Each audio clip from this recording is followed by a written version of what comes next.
Hey guys! In today's video, I'm going to be sharing the best and simplest ways to self-adjust, or as some people like to call it, crack your own back from home. I'm sure that many of us have been sitting more than we like over the last few months. So by the end of this video, you'll have some quick techniques that you can do from home to help alleviate the tension and stiffness in your mid or upper back. So let's get started.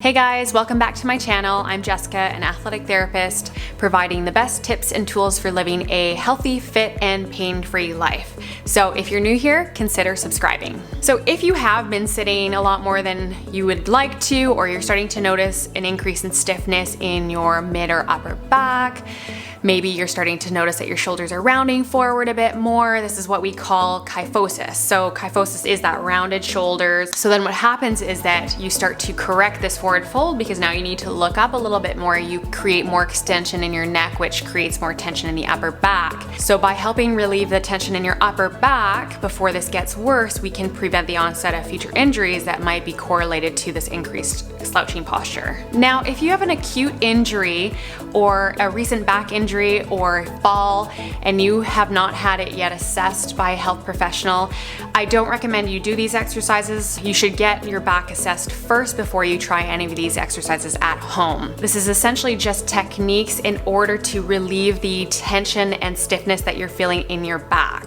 So these are safe exercises that you can do in order to alleviate that tension. So I'm gonna grab my skeleton just to show you guys a little bit of the anatomy of the spine. So this is the kyphotic curve that I was explaining. You got this roundness through the upper back, and if you start to increase that curve, you're going to need to get extension through the neck. So you wanna be careful with that. So when we're doing this exercise, we're trying to increase that extension. So to try to prevent increasing more of this slouch, we're going to increase a little bit more of that back extension. So there's two movements I'm gonna show you guys. One of them, you need a foam roller, and I'll place a link in the description below of the one that I use. If you don't have this, then you can do the second exercise, which you're just gonna need a chair with a firm back that's level just around the shoulder blades or slightly underneath. These foam rollers, they come in different densities. So black is pretty firm. There's white and blue, which are a little bit softer. So if you find it's too much pressure, you can always go with a softer density. So I also want to clarify one thing too with cracking your back. You don't need to hear a crack in order to know that you were able to release some of the tension in your back. You should start to feel a little bit more looser after you've done the techniques. So don't try to crack your back just in order to hear the sound. So grab a mat and a foam roller. I want you to place the foam roller in the mid upper part of your back.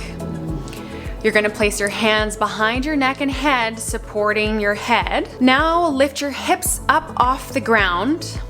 And I just want you first to just roll back and forth gently on the foam roller. This is just to help loosen up the soft tissue. Then I'm going to get you to slowly exhale and extend, looking up towards the ceiling, and slowly drop your hips down towards the ground. This is going to increase that extension, then come back out of it. So what you're looking to do is find that area that feels the most rigid or stiff, then exhale and extend back. You don't want to hold in that extension, you're just going to extend back and then come back out of it. Roll up and down the spine a little bit more, see if you can find another area, and repeat. You only need to do this for a minute or 2 minutes max. I recommend doing this just once a day, and like I mentioned, if the foam roller feels like it's too dense, use something a little bit softer. Now we're gonna do seated extension. So grab a chair, something that's got a firm upper back. I also place a small towel on the edge just so that it's not too uncomfortable on my back. I want you to place your hands just behind your neck and head. You're going to exhale, extend back. Inhale, come back out of it. Same idea, you can slide down a little bit lower into the chair or slide up, depending on the position of where you feel most restricted. Now, as I mentioned, if you don't have a foam roller at home, you can try the chair, and if not, I recommend finding a soft to medium firm foam roller so then you can do this exercise at home. So there you have it. An exercise you're looking to improve your posture, relieve that tension in your upper back. Takes you less than 2 minutes to do these exercises, so give them a shot. Thanks for watching, guys. Now, if you found this video helpful, leave your comments and thumbs up below. Let me know the videos you'd like me to cover in the next days or weeks ahead. And if you haven't already done so, guys, click that subscribe button and turn on the notification button so you don't miss any of my upcoming videos. If you missed any of my previous videos, I'll make sure to place the links in the description below. All right, guys, see you soon.